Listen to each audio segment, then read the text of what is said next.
So with the single equipment, we can use it as a air conditioner as well as a heat pump.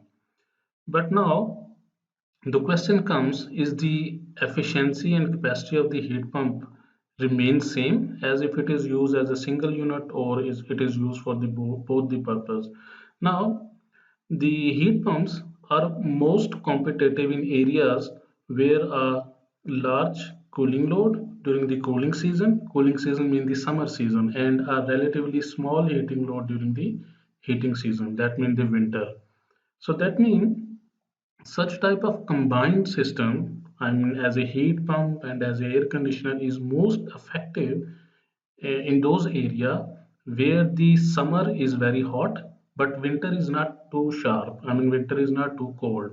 So that means the area like Pakistan, this system is not very effective. Although the air conditioner is very effective and efficient, but if we use the same system for the heating purpose, uh, it is not so effective because the temperature in winter is about, let's say, 5 degree to 10 degree C, and the human comfort temperature is about 26 27 degrees C. So that means the delta T is larger.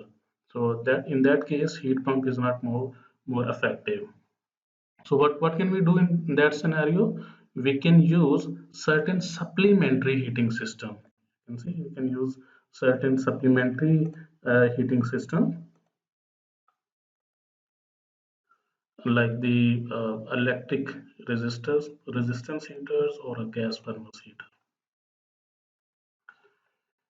Then we have innovative vapor compression refrigeration system, like the common ideal vapor compression refrigerator system that we discussed earlier.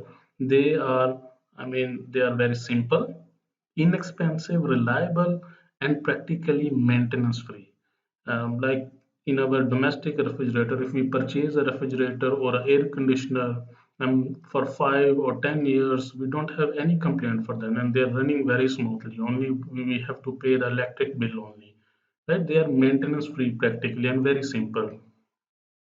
But the question is, for the large industrial application, efficiency is the major concern, not the simplicity.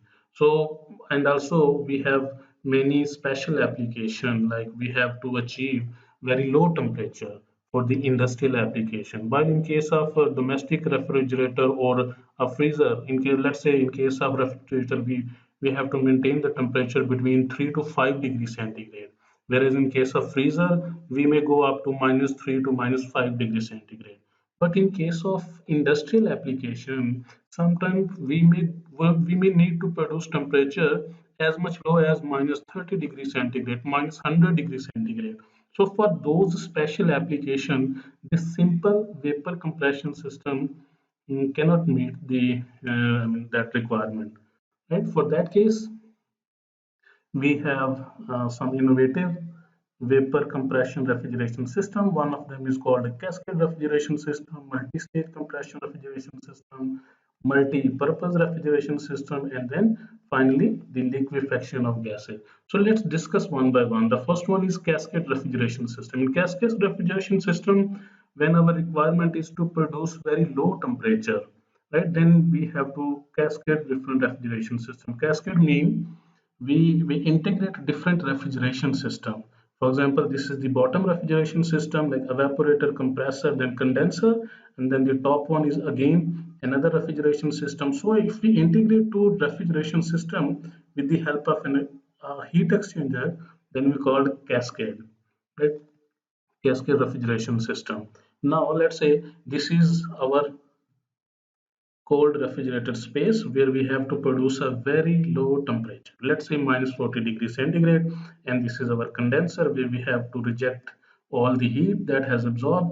Now the bottom, let's say that evaporator will absorb heat, then the compression, then the condenser. Now previously that condenser, the heat was rejected using the environment air, I mean the ambient air. But instead of using that ambient air, if we're using an evaporator, because inside the evaporator is a very low temperature refrigerant. So that low temperature refrigerant mean it can absorb a very large heat. So that as a result, the temperature at point 3 will be much lower. So again, after the expansion, we can produce a very low temperature at point 4. So as a result, the cooling at very low temperature can be achieved with the help of that cascade refrigeration system. Now, if you look at the diagram, let's say from 1 to 2. So this is our target temperature. Let's say this is our target temperature. So that target temperature, let's say if we are not using that cascade refrigeration system, then the from point 1, the compression has to compress up to this point, right? Up to this point. And then the heat rejection in the condenser at point 0.7, and then point 0.7 to throttling up to this point, right? But if we attach the, if we integrate two refrigeration system, then that means first compression is 1 to 2, then cooling, right? That cooling means the heat rejection, but that heat rejection is using the evaporator of another refrigerant. Then the expansion, the throttling, then the heat absorption. So that means as a result of this cascade refrigeration system, there is a decrease in the compressor work input. For the same to achieve the same temperature, if we use the multi-stage compression, then there is decrease in the work input of the compressor. And similarly, this is additional heat, cooling effect that is produced from 4 to up to this point. So the total one is from 4 to 1. So by using the cascade refrigeration system, we can achieve very low temperature by providing less work input as well as by getting large cooling effect. And the other advantage is we can use two different refrigerant. For example, in the bottom refrigeration cycle, we can use one refrigerant, whereas in the top refrigeration system, we can use another refrigerant because they don't mix with each other. They are operated with the separate one, right? They are just integrated with the help of a heat exchanger. For example, normally we are using the combination of CO2 and ammonia. CO2 is in the bottom cycle, whereas ammonia is in the top cycle, in order to achieve a very low temperature in a cascade refrigeration system. In actual, and what about the energy balance?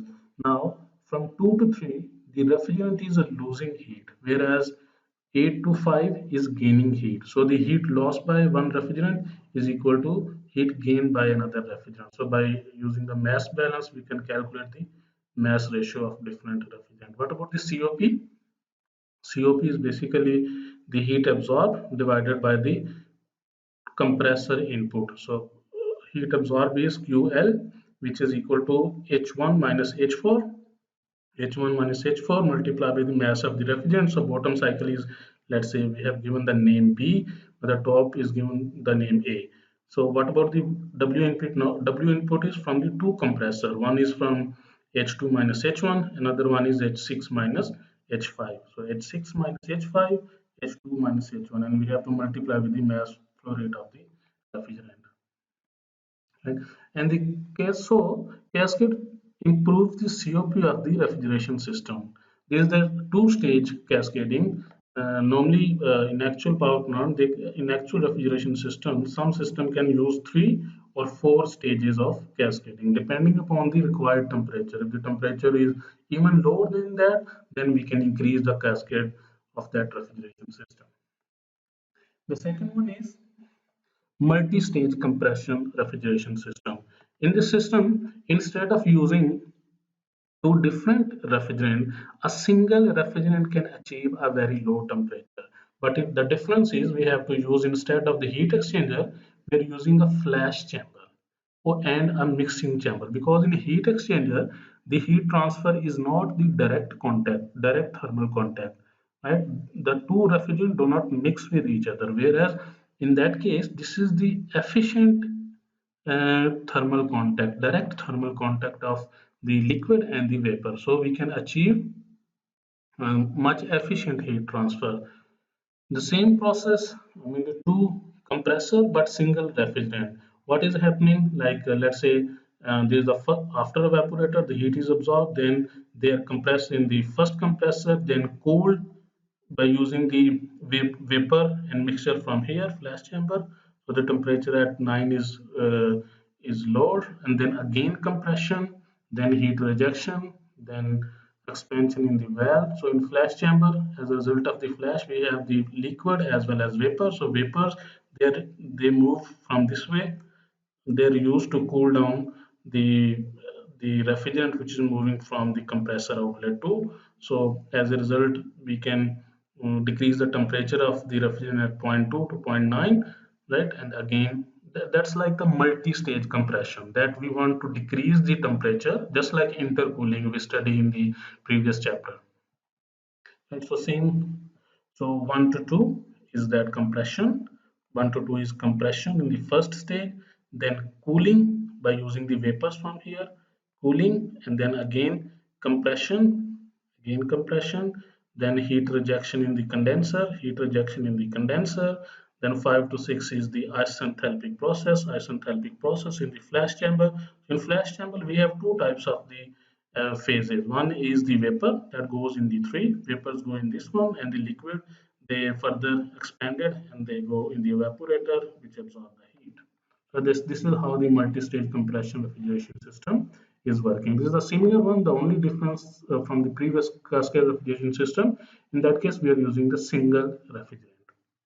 And the third innovation is multi-purpose refrigeration system with a single compressor. Just like our fridge, our domestic fridge, that we are using the single compressor, but we can achieve two different temperature range. One temperature range is in the fridge section, where the required temperature is between 3 to 5 degrees centigrade. Whereas in freezer, we have to maintain the temperature below zero, like -3 to -5 degrees centigrade. How we are achieving that with using a single compressor? Let's see that. So that we can achieve by manipulating with the expansion valve. For example, the remaining one is the similar one. Let's say starting from the point 1, the refrigerant is compressed to point 2, then condenser, heat is rejected using the ambient air, just like in our domestic refrigerator. Then at point 3, now, the refrigerant is not expanded fully. It is partially expanded up to zero point 0.4, partially expanded. And then one part of that partially expanded refrigerant is sent to the refrigerator. So in refrigerator, we place like the things like vegetables or other things that we don't need to freeze. So the heat will be absorbed in that. Then at outlet of the refrigerant again, that refrigerant is fully expanded up to 6.1, and then the one part of that again combine at zero point 0.6, so that total refrigerant move into the freezer. So much lower temperature can be achieved in the freezer, so that cycle keep on continue. Now if you look at the TS diagram of the multi-purpose refrigeration system, you can see 1 to 2. 1 to 2 is the compression, then the condenser 2 to 3. Then at 3, the one part of the refrigerant is, the refrigerant is a partially expanded. The expansion is not fully. 3 to 4 is partially expanded. Then one part is sent to the freezer, and then remaining is allowed to expand up to point A. Right? So that freezer, it absorbs heat in the freezer, then again expanded. So again expanded. So that mix here at zero point 0.6. So now this one is the freezer section. 6 to 1 is the freezer section where heat is absorbed at much lower temperature. This is much lower temperature in the freezer. Whereas in fridge 4 to 5, the heat is absorbed from 4 to 5 at relatively high temperature. So in this way, by controlling the expansion valve, we can attain two different ranges of the temperature. One is in the fridge, another in the freezer one, by using a single compressor. And the last one is liquefaction of gases. Now we have certain application where we need to convert a gas into liquid, but converting gas into liquid is not very easy. I mean, we have to attain such a low temperature so that the gas is converted into liquid. For example, we have many applications like the separation of oxygen and nitrogen from the air, because our air is a mixture of nitrogen, oxygen, argon, and water vapor.